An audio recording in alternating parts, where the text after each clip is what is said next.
আমার মনে হয় প্রত্যেকটা মেয়েরই হয়তো এরকম একটা স্বপ্ন নিশ্চয়ই থাকে যে তারও একটি ছোট্ট ফুটফুটে কন্যা সন্তান হোক।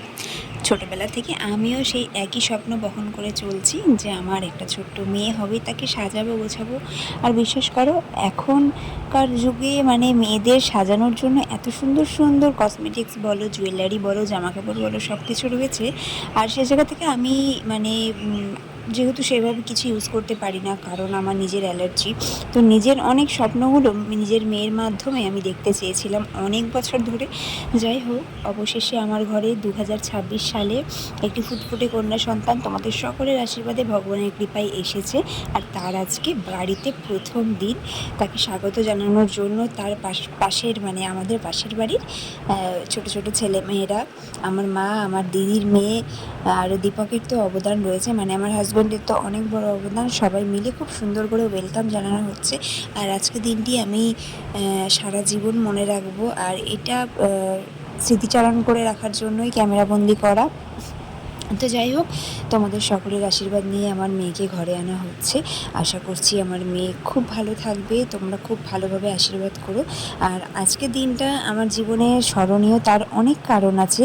কারণ আমি না খুব মেয়ে ভালোবাসি, অন্যের মেয়েকে কোলে নিয়ে অনেক অবহেলা পেয়েছি, মানে তারা বুঝিয়েই দিত যে এটা তোমার মেয়ে না, তাই তোমরা যা খুশি তাই করতে পারো না।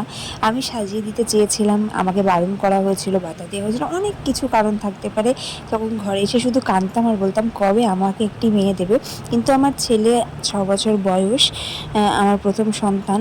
তো আমার ছেলে আসার পর থেকে কখনো মনে হয়নি যে দ্বিতীয় সন্তানকে আবারও আমার প্রয়োজন পড়বে, বা আমি আমার দ্বিতীয় সন্তান আনতে চাইছি এরকম কিছু। তো কিছু কারণবশত ভগবানের কৃপায় সে আসলো, আর সে হলো আমার মেয়ে।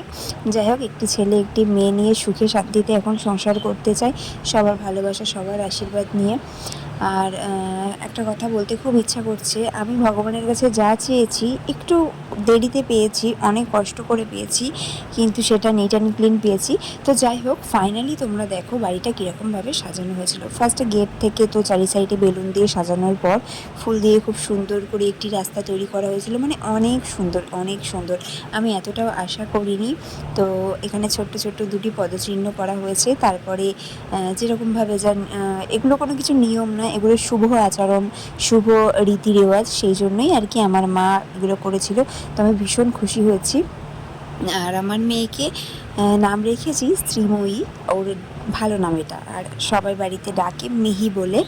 তো যাই হোক, আমার আজকের ব্লগ, ছোট্ট ব্লগ, অনেক অনেক দিন পর দিলাম আজকে।